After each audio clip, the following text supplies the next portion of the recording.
공부를 시작하기 전에 1년 동안 어학연수를 했습니다. 처음에는 하숙을 몇 개월 했고요. 그 다음에 몇 개월은 자취를 했어요. 이제 식구들은 한국에 이렇게 남아있는 상태였죠. 주인 아주머니와 서너 명의 이제 자취생들이 함께 생활한 것입니다. 말 그대로 뭐 끼니라든지 빨래 같은 거 본인들이 다 해결을 해야 되죠. 가끔씩 서로가 만든 그 음식들을 나눠 먹기도 했어요. 그러나 자주 있지는 않고요. 주인 아주머니가 좀 이렇게 많이 주는 편이었습니다. 그 아주머니에게는 아들처럼 귀하게 또 사랑하는 그 개가 있었어요. 애완견인데 조금 과장하면 사자만 해요. 그런데 굉장히 온순한 그런 개인데 아주머니의 그 취미가 이 개 데리고 산책하는 거예요. 그리고 얼마나 씩씩하고 건강하신지요. 60대였는데 참 항상 밝게 이렇게 긍정적으로 이렇게 사시는 분이셨어요. 이제 집에 와서 아주머니랑 좀 이야기를 해서 영어 실력 좀 늘리겠다 하는 그런 속셈이 있었죠. 그래서 제가 말도 걸고 이렇게 했습니다. 싫어하지 않으시고 다 응해 주셨어요. 그리고 본인이 먼저 신문을 가져와 가지고 기사를 읽고 또 설명도 해 주시고 또 간단한 질문 같은 것도 이렇게 해 주시고 이렇게 하셨어요. 젊었을 때에 큰 회사의 회장의 비서를 했다고 그래요. 굉장히 교양도 있고 지식도 많으신 분이었습니다.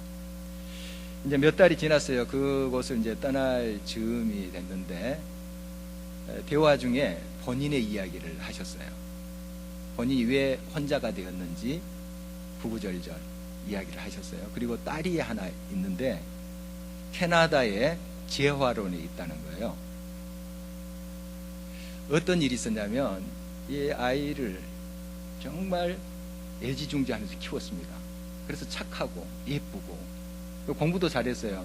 또 내노라 하는 그런 대학에도 들어갔습니다.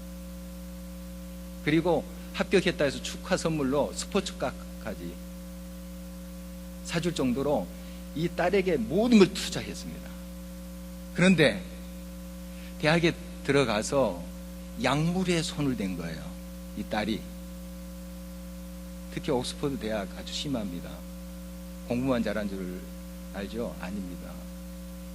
정말 약물이 심각해요. 그래서 이 마약 중독이 된 겁니다. 얼마나 가슴이 찢어지겠어요.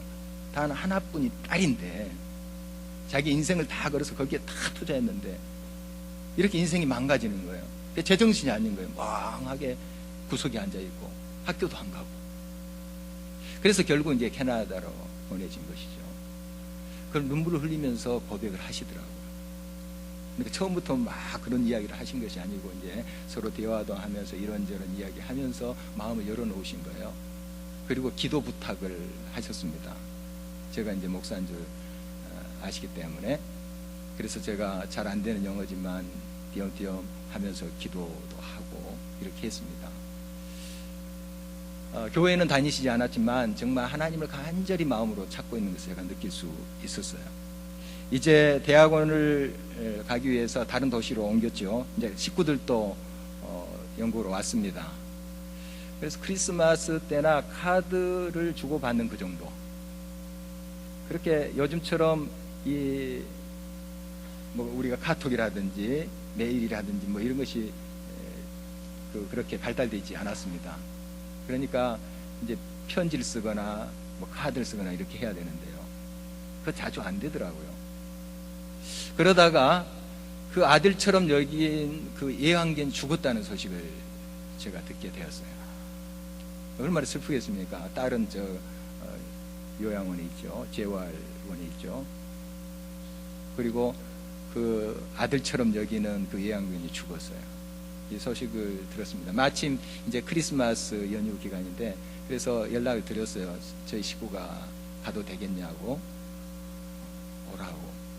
크리스마스 특히 명절 때 이 학생들이 다 자기 나라로 가요. 텅 빕니다. 그 방이. 얼마나 쓸쓸하겠어요, 혼자서. 그래서 우리 식구가 이제 그쪽으로 갔죠. 가기 전에 이제 크리스마스 캐롤도 준비하고 악기도 준비하고 또 연습도 좀 하고, 그래서 작은 음악회를 그 아주머니 이렇게 같이 앉아서 열었습니다. 얼마나 행복해 하시는지요. 정말 그 두고두고 이렇게 또 감사하다고 이렇게 표현을 하는 것을 들었습니다. 이제 돌아왔어요. 돌아왔는데 이게 공부에 이렇게 바쁘다 보니까요, 자주 연락을 못 드리게 되더라고요. 그래서 이제는 어영부영 하다가 소식까지 끊겨버렸어요.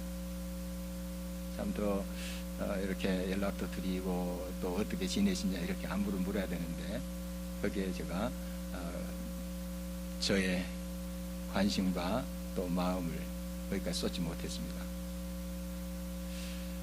이 한 집에 같이 산다는 것하고 멀리 떨어져 있다는 것하고 이렇게 큰 차이를 만들어낼 수 있다는 거죠. 같이 살면 뭐니 해도 그래도 친밀감이 생겨요. 뭐 미운정 고운정 이야기하지만 이렇게 생기게 돼 있습니다. 같이 부딪히면서. 그런데 이렇게 멀리 떨어지면 마음은 있어요. 생각이 나요. 그러나 이 친밀도가 많이 떨어져 버려요. 제가 이번 스페인 산티아고에 한 40일 갔다 왔잖아요. 제 부부 결혼 생활이 30년이 넘었는데 오랜만에 보니까, 귀국에서 보니까 좀 어색하더라고요. 여러분도 그러신가요? 어색해요. 뭐 카톡으로 이렇게 주고받고 사진도 주고받고 했었어요. 그것과 또 직접 만나서 이렇게 대면한 것하고 또 다르더라고요. 좀 처음에는 어색했어요. 뭐 오래 가지는 않지만. 우리가 하나님과의 관계도 마찬가지예요. 항상 하나님과 교제하면서 지낼 때 그 친밀도가 높아지겠죠. 그러나 한 번 이제 하나님을 떠날 수 있어요. 마음으로 떠날 수 있고 또 장소적으로도 교회를 떠날 수 있고, 이렇게 신앙생활을 하지 않을 때 오랜만에 하나님께 나아가기 참 힘들어요. 어색합니다. 뭔가 모든 관계가 그래요. 그래서 우리가 하나님과 친밀한 관계를 가지고 있기 위해서는 항상 하나님의 임재 앞에 나가야 돼요. 하나님과 교제해야 돼요. 같이 있어야 돼요. 그래서 오늘 이제 시인은 고라 자손인데요, 레이지파, 그리고 성전에 일을 하는 사람이니까 성전에서 이제 살겠죠. 여러 그 일들을 감당하기 위해서 사는 그 자손들의 노래입니다. 이 고라 자손이 이제 성전에 살면서 얼마나 이게 행복한 일인지, 주의 집에 사는 자의 그 행복함, 그것에 대해서 노래하고 있는 내용이 오늘 본문의 말씀이에요. 오늘 1절 2절 다시 한번 주목해 보십니다. 만군의 여호와여, 주의 장막이 어찌 그리 사랑스러운지요. 내 영혼이 여호와의 궁정을 사모하여 쇠약하며 내 마음과 육체가 살아계시는 하나님께 부르짖나이다. 여기 주의 장막, 여호와의 궁정은 성전을 말하는 겁니다. 바로 성전을 사랑하고 사모한다는 그 의미가 무엇일까요? 물론 장소적 의미가 있어요. 거기에서 살면서 봉사도 하고 헌신도 하고 이런 의미가 있어요. 그런데 성전에 산다고 해서 하나님과 계속 친밀감이 있는 건 아니에요. 그렇지 않은 경우도 있죠. 그러니까 하나님과 친밀한 관계 속에 있는 행복함에 대해서 노래하는 겁니다. 성전의 장소적 의미도 있지만 그 성전에서 늘 하나님의 임재 앞에 나아가는 것이 막 기쁨인 거예요. 또 성전에 여러 봉사를 하는데 막 기쁨이 있는 거예요. 하나님 얼마나 기뻐하실까? 이 봉사가, 이 헌신 정말 하나님께서 기뻐하신 일이지 하면서 그걸 즐거워하는 자의 노래인 것이죠. 그러니까 하나님과의 교제의 친밀함을 우리가 여기서 볼 수 있습니다. 하나님과 깊은 교제, 긴밀하고 친밀한 그 교제 속에 얻는 그런 행복감, 그것을 이 신이 노래하고 있는 것입니다. 여러분 삶에 무엇이 기쁨이 되나요? 하나님과 만남이 그려지면서 하나님의 전에 나오는 것이 기쁨이 되고 있습니까? 어떤 것이 여러분의 마음에 참 즐거움을 주고 계신가요? 여러분, 하나님을 만남이 기쁨이 되어야 됩니다. 사실 우리의 존재 이유가 하나님이시잖아요. 우리가 여기 있음은 하나님이 계시기 때문에 존재하는 겁니다. 또 하나님의 긍휼과 자비와 용서가 없다면 우리가 여기 있을 수가 없어요. 우리의 죄로 인해서 벌써 하나님의 심판을 받을 수밖에 없는 존재들이에요. 그러나 하나님의 그 사랑과 자비 때문에 우리가 여기에 존재하는 것입니다. 그러므로 하나님 우리의 존재의 이유가 되세요. 그래서 그 하나님 그분으로 우리가 감사하면서 그분을 만나는 것이 설렘이 되고 기쁨이 돼야 되는 것이죠. 그분에게 뭔가 내가 많은 것을 얻고 선물 보따리를 많이 받기 위해서가 아니고 그냥 그 하나님을 만나뵈고 그 임재 앞에 가서 그 하나님과 사귐이 기쁨이 되는, 그래서 빨리 그 하나님께 달려가고자 하는 그런 마음이 우리들에게 있어야 된다는 것입니다. 이 고라 자손이 그런 고백을 하고 있는 거예요. 정말 하나님 너무 행복합니다. 하나님과 이 사귐이, 하나님과 교제함이 제게 기쁨입니다 하는 고백입니다. 미국에 사는 따님댁에 다녀오신 한 부부의 이야기입니다. 그 댁에 머물 때 손주들이 굉장히 좋아했다고 그래요. 그래서 학교 다녀오면 먼저 찾는 사람이 할아버지 할머니예요. 할아버지 어디 계셔? 할머니 어디 계셔? 선물 보따리를 많이 들고 와서가 아니죠. 또 용돈 많이 줘서가 아니에요. 그냥 할아버지 할머니가 좋은 거예요. 이제 떠나기 위해서 짐을 꾸리는데 벌써부터 울먹이는 거예요. 벌써 슬픔이 오는 거예요. 떠나는 날 정작 아빠 엄마는 이제 밖에 나와서 배웅을 하는데 자기들은 안 나와요. 커튼 사이 빼꼼히 열고 그걸 쳐다보는 거예요. 할아버지 할머니 떠났어요. 나중에 엄마한테 이제 들은 이야기인데 엄마 아빠 붙잡고 펑펑 울었대요. 이게 사랑이 아니고 무엇이겠습니까? 뭐 많은 것을 바라고 선물 보따리 용돈 바라고 그렇게 할아버지 할머니 찾는 것입니까? 우리는 하나님을 어떻게 찾고 있나요? 내 기도 응답해 주니까, 많은 은혜를 주시고 또 감동을 주시니까 그래서 하나님 찾는다. 진정 효도라는 것이 무엇이겠습니까? 뭔가를 바라고 유산을 목표로 해서 부모에게 봉양하고, 물론 그것도 안 하는 사람이 있어요. 별로 순수하지 않잖아요.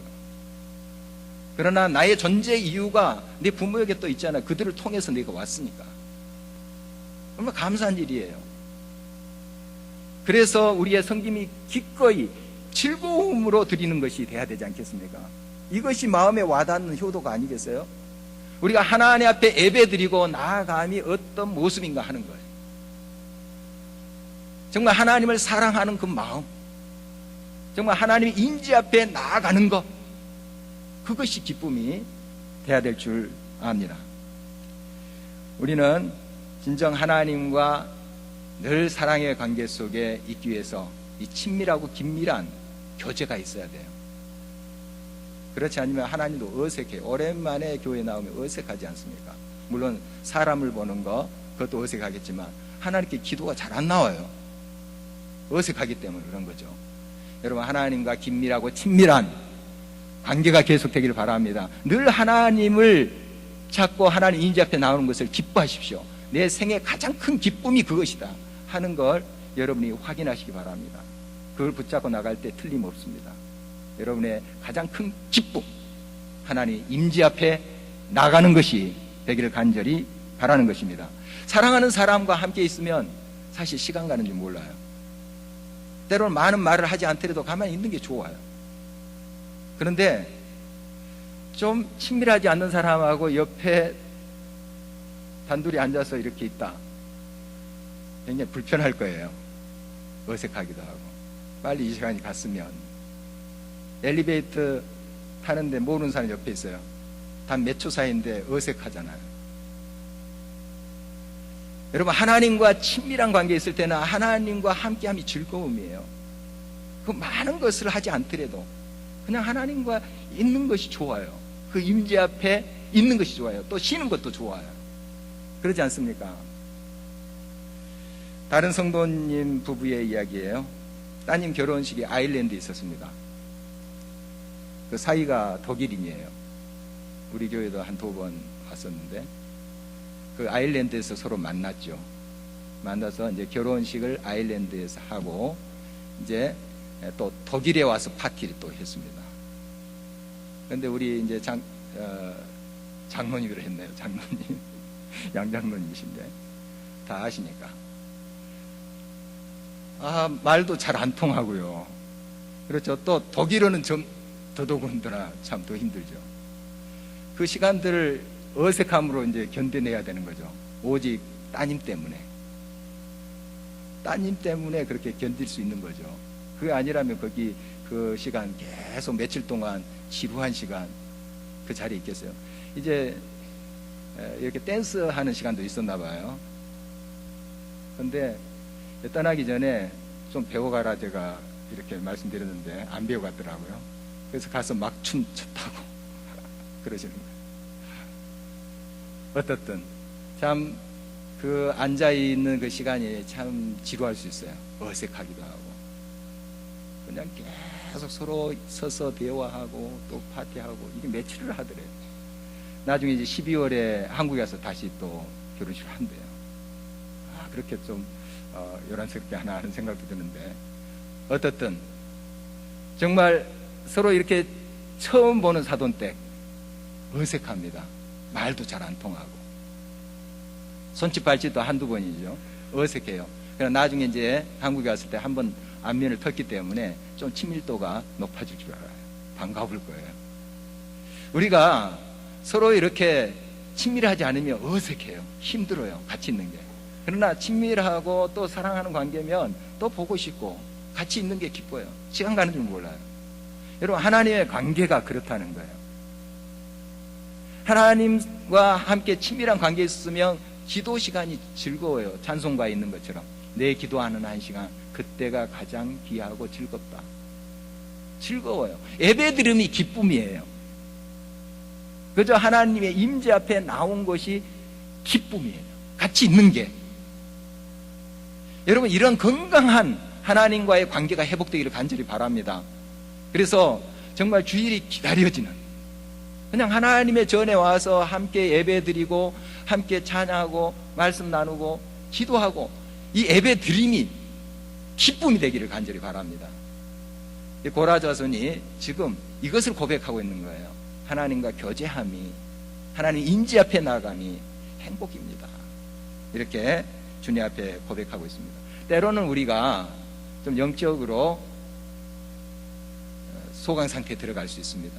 아마 고라 자손도 그런 고백 때문에 이런 표현을 쓰고 있습니다. 2절 끝에 보니까 마음과 육체가 살아계신 하나님께 부르짖나이다, 이런 표현을 쓰고 있습니다. 부르짖나이다. 주여, 주여, 간절히 사모합니다. 주의 임재 앞에 온전히 내가 마음을 엽니다 하고 부르짖었다 했어요. 그냥 조용히 나가는 순간도 있겠지만 부르짖었다 하는 거예요. 우리가 때론 이제 통성 기도를 시작할 때 주여 한번 부르짖고 기도하기도 하죠. 때론 주여 삼창하고 부르짖을 때가 있습니다. 하나님을 간절히 바라는 거예요. 그래서 제가 그 주여 삼창의 의미를 한번 생각해 봤어요. 물론 여러 가지 의미가 있지만 한 3가지로 정리해 봤어요. 첫 번째, 주여 주만 바라봅니다. 두 번째, 주여 주만 사랑합니다. 세 번째, 주여 주만 기대합니다. 바라봅니다, 사랑합니다, 기대합니다. 다른 어떤 것에부터 기대하는 것이 아니고 내가 사랑하는 그분을 집중해서 그분께로부터 오는 은혜 또 평강을 기대합니다. 이런 의미로 우리가 부르지 않나, 그렇게 생각을 해봤습니다. 여러분, 하나님 앞에 부르짖고 간절한 마음으로 그를 사모함으로 나갈 때 하나님 반드시 만나주세요. 만나주십니다. 간절하게 사모함으로 내 몸이 쇠약했다, 이렇게 고라자손 고백하지 않습니까? 얼마나 간절히 사모했으며 하나님을 간절히 찾는 자, 주님의 이름을 부르며 주님을 찾는 자 반드시 하나님 만나주십니다. 역사하십니다. 늘 하나님 앞에 이 믿음을 가지고 나아가는 저와 여러분 되시기를 간절히 바랍니다. 우리가 하나님의 임재 가운데 초대를 받았습니다. 순간순간 하나님은 우리를 만나기를 원하세요. 그 하나님은 어떤 하나님이신가? 고라자손의 고백에서 한 두 가지만 생각하려고 합니다. 왕이신 하나님이에요. 왕은 통치하시고 보호하시고 또 백성을 편안하게 하는 그러한 존재입니다. 압제하고 폭정을 일삼는 그런 왕이 아니라 참된 왕은 백성들이 편안하고 행복하게 살 수 있도록 해주는 그런 왕이죠. 하나님은 진정 우리들에게 참된 평화와 참된 평안을 주시는 그런 분이세요. 우리가 잘 되게 행복하게 이렇게 살게 하기 위한 그런 왕이세요. 나의 왕이십니다. 여러분의 왕이세요. 바로 그 하나님이 통치하는 곳은 참새와 또 제비도 자기 보금자리에서 편히 쉴 수 있어요. 먹고 또 살 수 있어요. 우리 예수님께서도 마태복음 6장에 그런 말씀하세요. 왜 너희들 그렇게 염려하냐? 저 들의 백합화를 보라. 솔로몬이 입었던 그 꽃보다 더 화려하게 입었다. 내가 다 입힌다. 저 공중의 새를 보라. 그들이 무슨 씨를 뿌리느냐? 그러나 다 먹인다. 하물며 너희일까 보냐? 하물며 너희일까 보냐? 왜 염려하느냐? 먼저 그의 나라와 의를 구하라. 이 모든 것을 너희에게 더해 주시리라. 말씀하지 않습니까? 여러분, 하나님과 긴밀한 사귐 속에 있는 사람은 하나님이 나의 왕이다 하는 것을 아는 사람이에요. 지식적으로 아니고 삶을 통해서 경험적으로 알아요.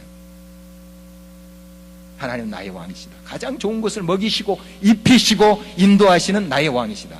두 번째, 시인이 고백하는 그 왕은 만군의 여호와 하나님입니다. 오늘 본문에도 계속 하나님에 대해서 만군의 여호와 하나님 이렇게 고백하고 있는 것을 볼 수 있습니다.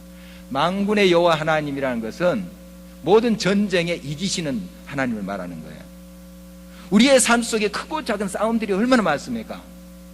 가정에도 있어요. 공동체도 있어요. 이 땅에도 있어요. 일터에도 우리가 이 싸움을 해요. 그러나 하나님은 우리의 만군의 여호와세요. 물론 그 과정에 또 내가 밀려갈 수 있어요. 다칠 수 있어요. 그러나 결국 승리케 하신다는 거예요. 만군의 여호와 하나님이 나의 왕이시고 나의 하나님이시다 하는 거예요. 바로 이 사실을 이 시인은 경험하고 알고 있습니다. 골리앗 앞에선 다윗의 이야기 너무 유명합니다. 그가 이렇게 사무엘상 17장 47절에 외치고 있어요.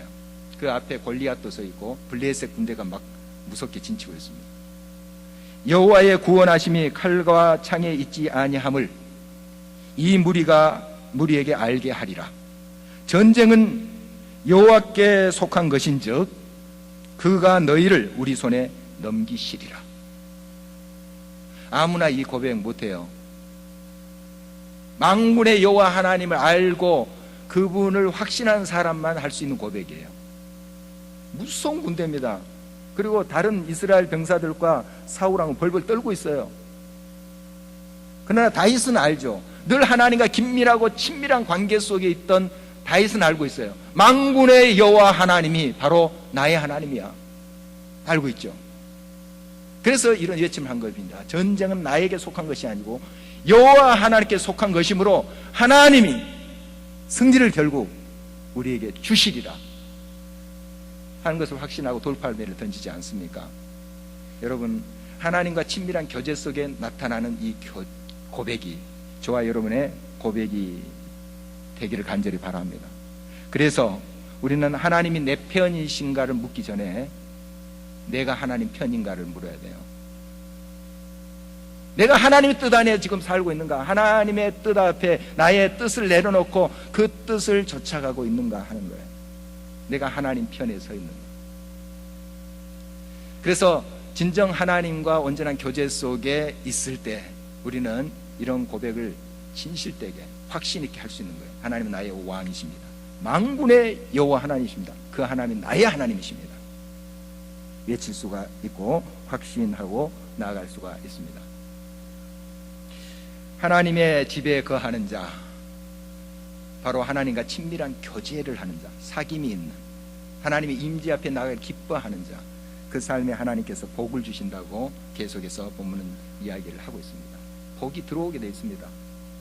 하나님과 긴밀한 교제 속에 모든 것을 주시고 채워주신 그 하나님이 내게 공급하시는 것을 경험하게 돼요. 복 있는 삶 아니겠습니까? 바로 하나님의 집은 장소적 의미도 있어요.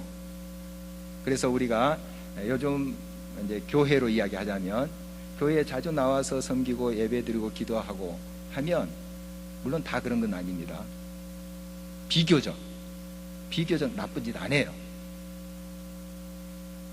선한 일을 하게 돼 있어요.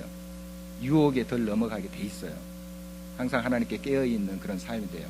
그리고 자주 이제 성전 중심으로 이렇게 교회 중심으로 살게 되면 하나님께서 여러 유혹으로부터 또 막아주십니다. 비교적. 물론 성전에 자주 드나들지만 그렇지 못한 경우 있어요. 신앙 좋기로 유명한 장로님인데 군 고위 장성이에요. 그 부부가 사병들 노예 부르듯이 했다는 뉴스 우리 듣잖아요. 이곳저곳 교회 가서 간증도 많이 했던 분이라고요. 이건 진짜 하나님과 긴밀한 사귐 속에 있는 게 아닙니다.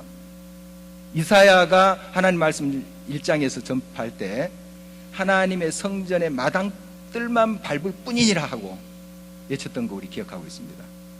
마당뜰만 밟은 거예요. 진정 하나님의 임재 앞에 가면 이런 행동이 나올 수가 없죠. 어떻게 이런 행동이 나올 수 있습니까? 우리가 진정 하나님 앞에 또 교회 중심으로 이렇게 신앙생활을 하지만 진정 하나님의 임재의 체험을 해야 돼요. 그러면 하나님의 형상을 우리가 닮아가지 않겠습니까? 말에나 행동에 있어서도 우리의 인격이 변하게 돼 있어요. 날마다 우리는 이 하나님을 향하여 기쁨으로 나오는 그런 삶, 또 하나님을 만나되 친밀한 교제 속에서 우리의 삶이, 인격이 하나님의 형상으로 닮아가기를 간절히 바라는 것입니다. 주의 집에 사는 자, 곧 하나님과 친밀한 교제 속에 있는 사람, 하나님께로부터 늘 힘을 공급받는데 오늘 5절 말씀은 이렇게 기록되어 있습니다. 주께 힘을 얻고 그 마음에 시온의 대로가 있는 자는 복이 있나이다. 그렇죠. 하나님과 긴밀한 관계 속에 있습니다. 모든 것을 채우시고 먹이시는 그 하나님과 통하게 돼 있어요. 소통이 돼 있어요. 하나님께로부터 공급이 되지 않겠습니까? 힘과 지혜, 또 하나님의 놀라운 은혜가 공급되지 않겠습니까?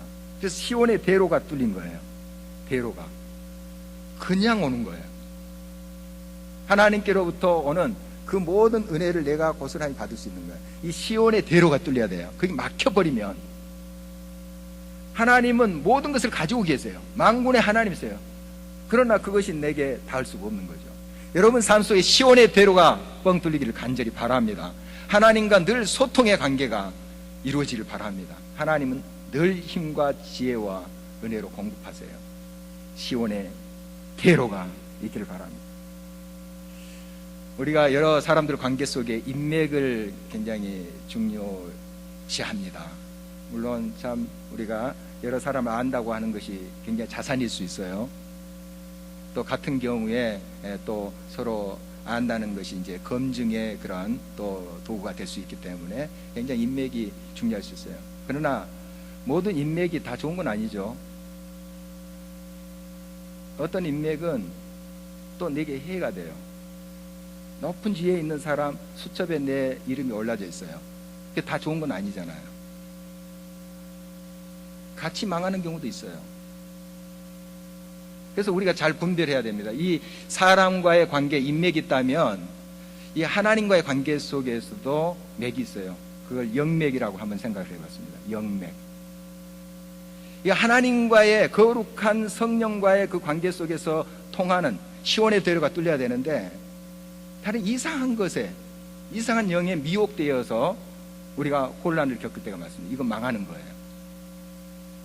여러분 늘 깨어서 하나님 앞에 말씀과 기도 속에서 진실되게 나가야 됩니다. 그래서 나를 항상 비우고 하나님의 말씀을 채워내야 돼요. 그게 바른 영맥이에요. 하나님과의 관계인 것이죠. 이렇게 하나님과 관계 속에 있을 때, 하나님과 친밀한 사귐 속에 있을 때 어려움이 없나요? 있습니다. 오늘 본문 말씀 보니까 그들이, 즉 하나님과 교제하면서 친밀한 관계 속에 있는 자들이 눈물 골짜기를 지날 수 있다는 것을 전제하고 있어요. 하나님과 사귀어 삽니다. 하나님 뜻대로 살고자 합니다. 어려움이 있을 수 있어요. 그러나 그 말씀을 계속해서 더 집중해서 봐야 됩니다. 그 눈물 골짜기에 뭐가 있냐면 많은 샘들이 터져 나온다는 거예요. 바로 그 자리가. 우리 지난 주일 설교 그 본문이 이사야 30장인데 그 20절에도 이런 말씀이 있잖아요. 환난의 떡과 고생의 물을 마시나. 바로 그곳에서 하나님께 스승을 보내는데 하나님 말씀, 약속의 말씀을 전달할 그런 매체를 보내주신다 하는 거 우리가 나눴잖아요. 같은 맥락이에요. 여러분 눈물 골짜기를 지날 수 있습니다. 여러분의 삶 속에 어려움을 겪을 수 있어요. 크고 작은 아픔들 겪을 수 있어요. 그러나 바로 그 자리에서 샘물이 터져 나온다는 사실을 기억하십시오. 바로 그 자리에 눈물 골짜기로 많은 샘이 있게 하시며, 어떤 사람이 그 눈물 골짜기에서 이 샘을 발견하는가? 하나님과 긴밀하고 친밀한 교제 속에 있는 사람이 봐요. 여러분 마음 먹는다고 되는 게 아니에요. 여러분의 삶 속에 거친 들을 발견했을 때 원망하고 불평하면 이게 안 보입니다. 절망해버리면 눈앞이 캄캄해져요. 옆에 샘물이 터져 나오는데 안 보이는 거예요. 그러나 하나님과 긴밀한 관계 속에서 우리의 영안이 열리고 깨어있으면 하나님이 예비하신 그 샘물이 보여요. 눈물 골짜기인데 세상 사람들은 그 험한 골짜기라고 거기 가지 말라고 하는데 바로 그 자리에서 샘물이 터져 나온 걸 발견해요. 이게 믿음의 사람들의 눈에 보이는 것입니다. 여러분, 그러므로 하나님과 친밀한 교제 속에 있으면 얼마나 큰 행복이고 우리 인생의 가장 큰 기쁨이 되어야 되는가 하는 것입니다. 고라 자손은 하나님과 이 교제의 기쁨을 알고 있던 사람입니다. 이 말씀을 쭉 보니까 그런 느낌을 우리가 받을 수 있는데, 그래서 이렇게 고백하죠. 10절입니다. 주의 궁정에서의 한 날이 다른 곳에서의 첫날보다 나은즉 악인의 장막에 사는 것보다 내 하나님의 성전 문지기로 있는 것이 좋사오니.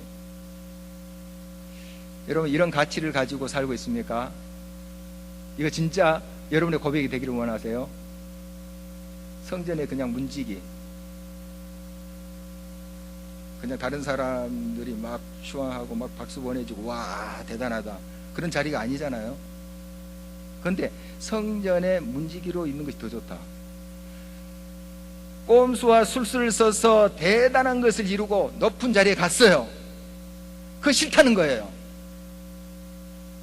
그거 싫다는 거예요. 하나님의 임재 앞에 내가 설령 문지기로 있다 할지라도 거기에 있겠다는 거예요. 여러분 이게 지혜자의 고백이에요. 사실 하나님께서 이런 자를 쓰세요. 결국 높이 드세요. 세상적인 방법과 여러 가지 술수를 써서 여러분이 많은 것을 취하고 누리고 하는 거 지금이라도 버리세요. 내려놓으세요. 다 비우세요.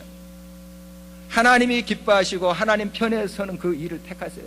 그게 비록 작은 일이라 할지라도, 성전 문지기에 있지라 할지라도 그걸 택하세요.